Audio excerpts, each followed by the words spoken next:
You are listening to the Eskimo Empire Podcast, a proud member of the Canadian Football Podcast Network.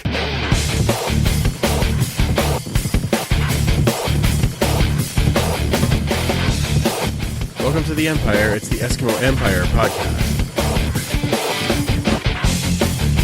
Here's Mike Riley, takes the drop, waits and throws, and he's going deep downfield to Darius Bowman. Oh my goodness, what a catch by Darius Bowman. You won't see many better than that. Franklin to Zylstra, touchdown Eskimos. Pressure's coming. Oh, Levi Mitchell goes down. There's a big play for the defense. Somersaults for everybody.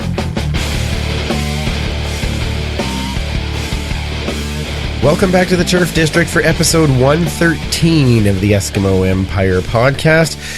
The post-mortem episode, so to speak, as we sit here in the Turf District to chat about the Eskimos' season and how it all ended yesterday. I am joined, as always, by web mistress Kayla. Hello. Thank you for coming down to do this. We wanted to have the three of us here, but poor Superfan is quarantined for a few days, so we don't get to have him here, unfortunately. Get well, Mike. Get well, Mike, exactly. Before I get too far, I do want to say thank you to everyone for downloading and subscribing, and of course sharing when you can, and spending your time with us. And make sure you're following us all on the website EskEmpire.ca. And of course, we are part of the Canadian Football Podcast Network, and I have more to talk about that as we talk about the Grey Cup. So it's come to an end, unfortunately, Kayla. It has. I'm not prepared for this. I don't think a lot of us were. No. I have to laugh to stop from crying. All right. So, well, these things happen. I think it was a tough one. All right. Not something that we expected. Now, for those people who haven't seen the Periscope, tell us a little bit about your experience, because you ended up going down to Calgary to watch the game. Yeah, so my mom and I went down there and met my nephew and one of my friends. Nice. And she's a Riders fan, so she was in a pretty good mood, so that was fun. So she sat with us, and we were having just a really good time. But I'll start off from the beginning. There was a huge S rally that Chris Sheets from Kissin' Country, and some other fans had started. Yeah. So there was, I'd say, a couple hundred of us just under the scoreboard, and just chanting, making noise, being obnoxious, and a few Stamps fans came in and were like egging us on, and it was all good fun and stuff. So good sportsmanship, and it was just a lot of fun to see all those fans out there and hanging out and cheering on the Eskimos and helping ourselves get prepared, mostly because I'm pretty sure the players just didn't care. They were in their own mindset. They were kind of in their own zone. Yeah. Yes. It was more for ours. And we got in there and sat with just about 300 other Eskies fans, and you can see them, other groups and stuff all over the stadium, and got to see some of the players as they got off the field, and had a good wave and smile from the reliable few that always wave and smile. So I appreciate those guys. And, just watching the game with a bunch of fans is always a pleasure, especially when you're in enemy territory, right? Yeah. And I think it made the loss a little easier to swallow because you were in a unit. And the walk of shame was with a bunch of people. So I guess that's true. Yes. Yeah. You weren't mocked as severely as if you were a single fan. Okay. All right. Well, and usually they're fairly good in Calgary after a win. Or, they... Sometimes people get it, but that happens here too. So I'm not going to say that it's not just there. But most of my experiences down there have been that they've been fairly good, even after they win. So I actually had a really good experience. 2000. I think it would be 14 when we lost the West Final. That was in 2014. Yeah. So I actually was the only S fan in that little area that I was in, and we were getting our handed to us, if you remember that game. I do remember that game. Yes. So all the Stamps fans around me were doing the little console shoulder pad, and when you're just sitting there shaking your head what is going on, and they're like, yeah, sorry, bud. And then when they actually finally started scoring, I was like so excited. I didn't even care the score. I'm like, we finally got some points on. I jumped up and was screaming, and absolutely everyone around me was like, yeah, just like cheering for me because you knew we were going to lose. So they were just like having fun with it. So that was actually probably one of the best experiences I've ever had at McMahon. But yeah, like you're right. There's all stadiums. Oh, absolutely. You can't get away from them. But yeah, I'm just glad that no one really like rubbed the salt in the wound.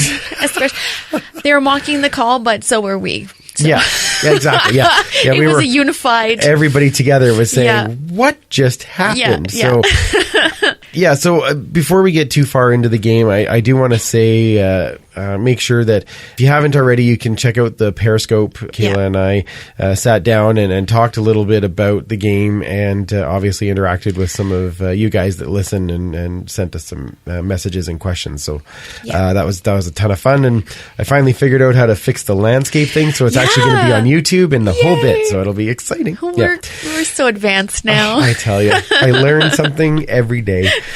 Okay, so let's get right into it then. Let's talk about the call, because that's the main part that people are talking about. Yeah. And I agree with you in the fact that I think across the CFL, not just Eskimo and Stampeders fans, but across the CFL, people were saying, WTF. What in the was that call? Like, it just made no sense. Yeah. As you're sitting in the stands with people around you and you're watching it unfold, I mean, I'm screaming at my TV. Like, what are they doing? Yeah. What are they doing? This is totally ridiculous. If you're going to kick, you kick 3 plays ago. Like, yeah. 3rd and 4, you just got 3rd and 10. Give it to Riley. Yeah, like, what are you guys all saying?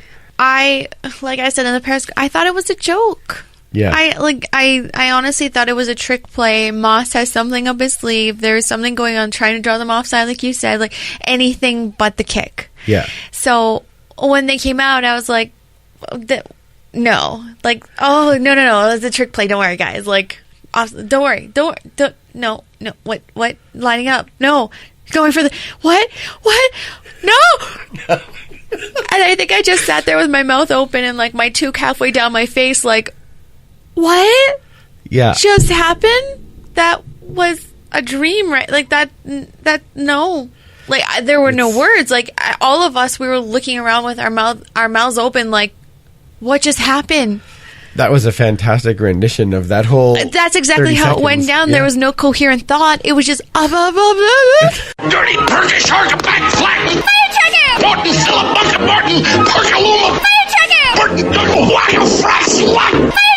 I can float it back, coronet, carapac, there's patent as a trapper all. I bet.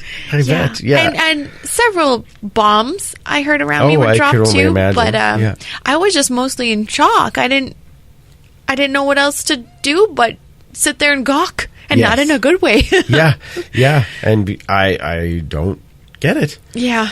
And there was like Stamps fans all in front of us, and they're like, what are they doing? Why are they going for a field goal? And like, so. We need 7 points to tie. You go. So yes, the call's bad. It's very bad. Yeah, it's not the right but one. It's not the reason we lost. No, absolutely not. I mean, let's face it. Not. First quarter, I mean, I don't know about you, but I'm dancing around my living room. You know, we're up 14-0 after 2 drives on beautiful, beautiful plays. Yeah. CJ Gable, again, it was probably the best play he had the whole game, but running through and getting that touchdown when 3rd and 1, and at first, actually, I gotta say with that one even too, it was 3rd and 1, and I'm like, why are they handing it off? And then he scored a touchdown. I'm like, okay, I'm wrong. That's fine. Okay, all right, I'm wrong. All right, and after that, I had that sense of just like, okay, I'm just gonna let it. They're just gonna go for it, and that's great. Oh, really? Right? Like I was perfect. I'm like, okay. On 3rd down, they're going to be going for it. Okay, that's what they're going to do. And even in the 4th quarter, when they went to 3rd and 10, and they're going, and I'm like, okay, well, they have to. Yeah. This is the time of game. Yeah. but then not on 3rd and 4. Anyway, but it started off so good. Yeah. So good. And then completely fell apart. Yeah. Well, that's what actually worried me. As soon as they were up by 14-0, I looked over at Jay and I was like, I'm worried. Yeah. I'm worried. We're not a starting team. We're a finishing team. Yeah. So, and to have Calgary playing, if it was any other team, I think I'd be like, okay. But with Calgary and their dominant run game, when they start getting hot, it's very scary. Yeah. And I was worried. I'm not going to lie. Yeah. When it wasn't tight at the beginning, I'm like, they're going to come back. And I don't know. Like, I don't know. I get really, really uncomfortable because I feel like this team really lets off the gas when we are ahead, especially by 14 points. And that's exactly what they did. They played absolutely. safe. They started to play safe. Yeah. Instead of, stepping on the throat and carrying on. Yeah. I actually felt that going up by 14 that early kind of woke the monster. That's exactly what it did. That's exactly what it did. Not to say that I wanted to be up. I absolutely. I want the 2 touchdowns. Yeah. But I think that kind of woke the Stampeders up to be like, whoa, okay, that's the way it's going to be. And then they started executing much like they did at the beginning of the season and not like they did at the end of the season. Yeah. And in those first 2 drives, I thought, oh, well, maybe Calgary is going to, not be able to keep up after all those things. But obviously, the 30-1 in points run after that showed us wrong. Yeah. And you already said it, Kayla. The running game totally ripped us apart. Oh, absolutely. Like, these last few games, even though we've been winning, the secondary is always one of the biggest concerns for me. And that game showed me why.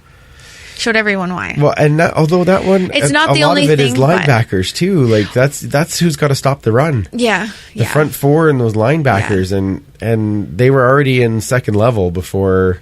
Well, and you said too before, like on special teams, it was like, "Here, Roy Finch, come on through." So it's a lot of things, and I find that I always like pick on something and then just can't like get it out of my head, so I just end up picking on it so much. And that secondary, I think, because I love having man-to-man coverage, I really like having two people battle it out to see who's really the best player. But it was just not there. There's just that defense just looked like, I don't know, they look tired. They look they didn't have the same pressure off the front either, and that is a big part of this defense is trying to get pressure with that front 4. Yeah. And that really wasn't happening in this game. We ended up with 1 sack and 2 quarterback pressures. Yeah, that's disgraceful. I'm sorry. I guess it gives actually a credit to the Calgary offensive line. That we have said many, many times. Yeah. Their offensive line gives Bo all the time in the world. Yeah, but this is a West Final game. You just have to be better. And they just weren't. So, I mean, it's a team loss. That's all you can say. Yes, it wasn't one. It wasn't one call. It wasn't one play. It was a lot of things. So you point the finger at the team, and that's it. Yeah, I would. I can't go through without saying. I mean, the push-ups killed us again. Yeah, killed a lot of drives. When it hits you in the hands, you gotta squeeze it. Gotta pick that up. That was definitely an issue. Yeah. On a positive note, I actually thought that Hugh O'Neill's kicking game was amazing. Oh, absolutely. Especially in the wind. Some of those punts were unreal. That wind was ridiculous. Like, you guys, if you weren't there, you have no idea how strong those winds are. It almost blew my nachos out of my bowl. And we were covered, but it kind of got scary because you could hear the wind knocking on the side of the stadium. And every once in a while, you'd see all the heads in our section kind of turn and look up and like, is something going to fall on us right now? Because they were strong and very cold winds. Yeah. So, he did fantastic. Yeah. Apart from that little bobble, but, he still got it out. But he still kicked it. He still got it out. That was actually when Odell had to come into long snap. Yeah. I still haven't heard what happened to Steinhauer, but who's been healthy all season. And then the snap is low. Hugh bobbles it, but still gets it off. Still gets the kickoff. That's composure. Amazing. That's composure. Absolutely. So he better be back next year because his punting's excellent. Like, yes. Oh, goodness me. Place kicking, that's Sean White's territory. But the punting is amazing. I felt bad for Sean White, actually, because those 2 field goals that he missed, the one for sure, it was going right down Main Street, and at the 5-yard mark, the wind gusted, and you could just see it turn like on a dime and just miss. Like, it was ridiculous. Yeah, he was kicking into the wind, and that makes it a heck of a lot harder, and that's just... Yeah, it is that. To say the least. That is one way of putting it. Another thing that just went wrong. So yes. Well, another season does come to an end, and now we are waiting until June before we get to see our boys in green and gold again. What was your highlight, I guess, for this season, if you had to pick one? Oh, gosh. I don't know if I can pick just one. Well, give me a few then. I'll give you a few. This whole season has just been such a life changer for me. Like, I never knew that I could love football more than I already did. And to be able to do something like this and to be able to meet people from across the country who love football just as much, and to have a community that is all about football but more. Yeah. I can't put it into words how meaningful that is to me and how much of an impact it's had on my life. And just to be able to talk about something that I'm passionate about has given me such a zest for life that I never thought I could have. Like, it sounds so trivial and cheesy and like it's just not football. Yeah. But it's more than that. It's just about the relationships that I've created, and it's all through social media. Like, I'm not a huge fan of social media, but it's given me this opportunity and this platform, and to be able to be welcomed by you guys and by this community, and to be a female too, and to be so appreciated by males. Oh, sure. Is wonderful. Like, I can't stress enough how awesome the male reception has been to me joining this podcast. Yeah. So, and not just like on our team, just as a whole. So, and in a very enticing way, where I have some people messaging me, asking me my thoughts on the game and stuff, and then it's surreal. I'm like, I'm a nobody. Why would you care? So it's there's just so many different things, and like being able to meet my favorite players and like chatting with them and forming bonds with them and stuff, and you know, it's so cool to have Brian Mitchell like comment on something, or like have a chat with him on Messenger, or like having Mondo do the same thing. Like, it's just it's crazy. And like, I'm not a fangirl, and like I don't put players like in this realm of like, oh my god, you know, but just to have them take time out of their day and, you know, have a chit chat, like that's awesome. That I don't know. I can't put my thumb on one thing, because there's just it's all been so fantastic that, and I can't thank the Edmonton Eskimos enough for allowing us to go on field and interview players. Yeah, like getting the opportunity to go and talk to guys and get some other pictures and do those. I mean, that has been a huge part of this year for me as well. Yeah, I agree. Yeah. Like, just being able to get a bit of that connection, and hopefully passing that connection on to other people. Yeah, and to other listeners and fans, because that's really what we want it to be about. We want it to be about you know these players, and that's why you want to go to the game. You want to see these guys succeed, and probably the epitome of that for me this year is Earthquake-U. Yeah. And he's fantastic. Right from him being drafted, through all of our conversations, of course, the Earthquake-U shirts and you know, the D-line guys wanting shirts, and me getting a chance just to even just to meet up with him for 5 minutes to chat and talk about the game from the week before. Yeah. And as it turns out, as far as I'm concerned, should be the rookie of the year, because he's playing in a position. Granted, yes, it was a rotating position, but he was in a position that is not regularly a Canadian spot. played very well throughout the whole season, got better as the whole season went on, and definitely one of the fastest get-offs that I've ever seen. Yeah. It's amazing. And so Earthquake, I'm glad I get to call him not only my friend, but I am really proud of everything he did this year. Yeah. And I think that was actually a really cool thing for us as a podcast, but it was just a really cool thing to connect with the team this year. Yeah, he was such a big supporter of us too. Absolutely. You know, Yeah. and I think just having a few of those guys having that big of support, it gives you a boost as well and makes you want to do your job and do it better and just do it as in general, you know. So yeah, like I thank you so much, Kwaku. Like that was such a I don't have words right now because I'm just so grateful to these guys. Like, it's fantastic. It's fantastic. And my shirt, I just got it. Now it's going to stay blank for a little while. Well, that's all right. We'll figure it out. We'll figure it out. You got to come back, Kwaku. Oh, yeah. My shirt will be waiting for you. Oh, my. Well, on that note...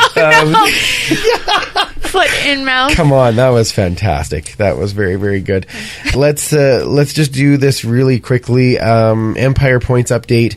The top 10 stayed actually exactly the same. We're in our last week for Empire points, so make sure you're grabbing all of those. We're going to do a show the week after the Grey Cup because I'm away until Tuesday. So the week after, we will do our last show of 2017. And at that time, we will do the draw for the Empire points with everyone that's in the top 10. So make sure you're earning those Empire points. Jump on the website, EskEmpire.ca, and leave some comments there. Find us, make us laugh, do all those types of things, and we'll hand out some points.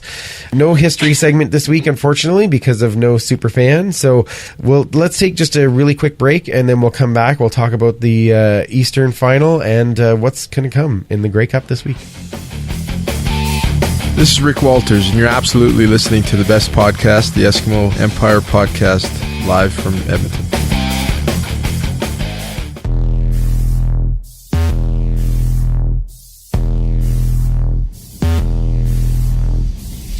You can join the Empire online. Find us at EskEmpire.ca. All of our social channels are there. Facebook, Twitter, Instagram, plus our blogs, extra pics, and the link to our Patreon page. You can also get more history at Esks History on Twitter and This Day in Esks History on Facebook. From the Empire team, thanks again for listening. Now let's get back to the show. Welcome back, and it's time we got to talk about another game as well that had a better ending as far as I'm concerned. Yes. Sorry, Piffles. The Toronto Argonauts pulling off the last-minute miracle. I got to say this, though, and we talked about this a little bit on the Periscope, but, I mean, Ricky Ray, you just had to know. He gets the ball back, 2 minutes left. How many times have we seen it? I'm just so happy that I get to cheer for this guy again. Yeah. You couldn't have asked for a better outcome in the East. Yeah, I guess. Yes, that's true. Because pouty Chris Jones is a good Chris Jones. Yeah, exactly. That's right. Yeah. I was waving at my TV this morning because I was watching just the end of it. I was like, bye. Bye-bye. I don't even care because we have to go too. Bye-bye. Yeah, exactly. We're all leaving, but still, as long as you're leaving, then I'm okay with it. Yeah, I just, I really want this for Ricky Ray. I do. Yes. And like I said, it's not a bandwagon when you're cheering for a guy who's once an Eskimo, always an Eskimo. So, right. So there. So there. Cool. That's fun. In this game, the biggest thing for me was that the Toronto defense really impressed me, actually.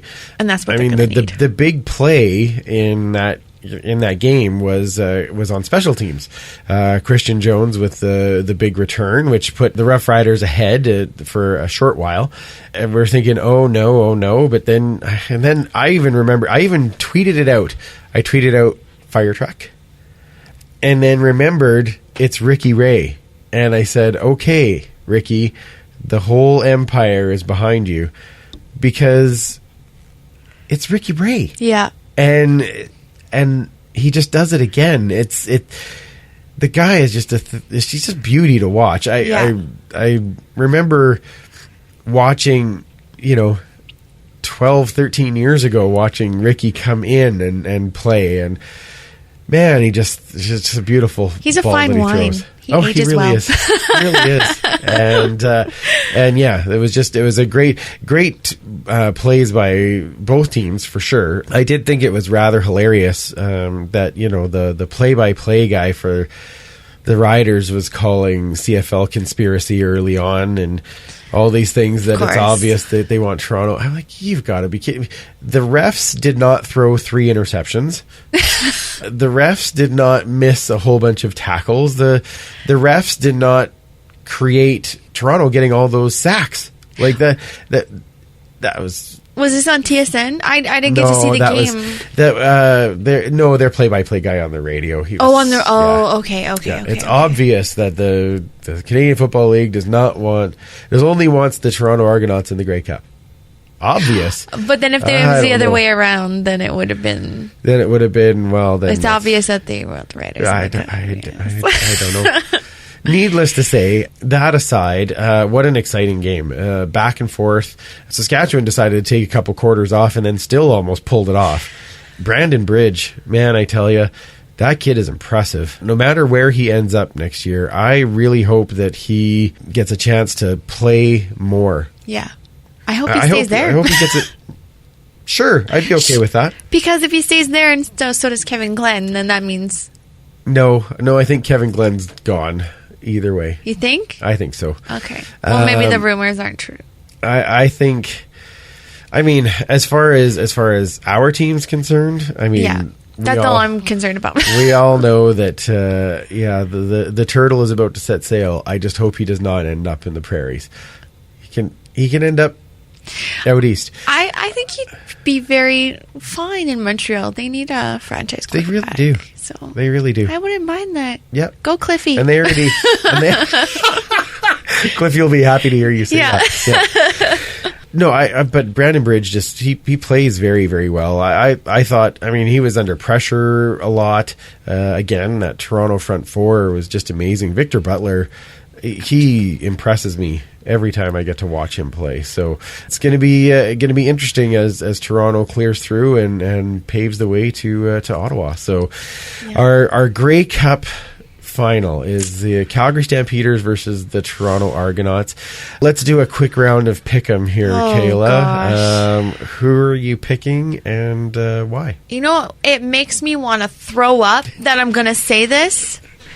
But as soon as I walked out of that stadium, I was like, it's going to be Calgary, isn't it? We all said that last year, too. And, well, then that just means that, okay, I want to say that then, because, Okay. if You'd history like the repeats same itself. result. Yeah. I am cheering for the Argos so hard right now.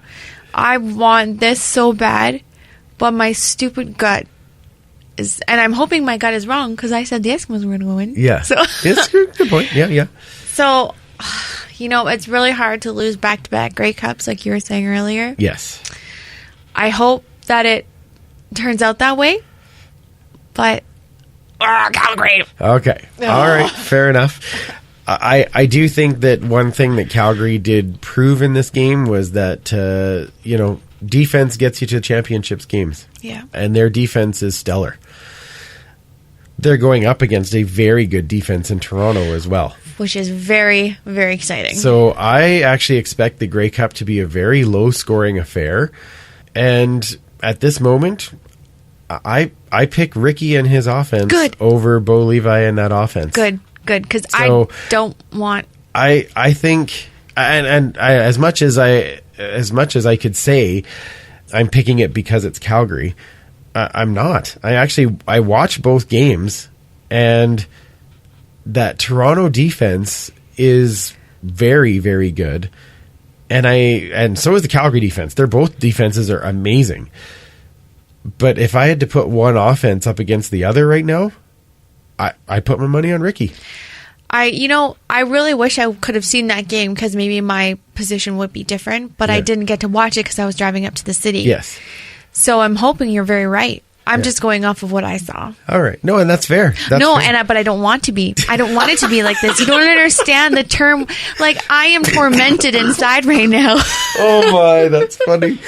Oh my goodness. Go, Ricky. Yeah. All right. Yes. Well, we do hope for that. Yeah, absolutely. Yes. Yeah. I'm looking forward to a lot of things at the Grey Cup this week. I fly in on Wednesday.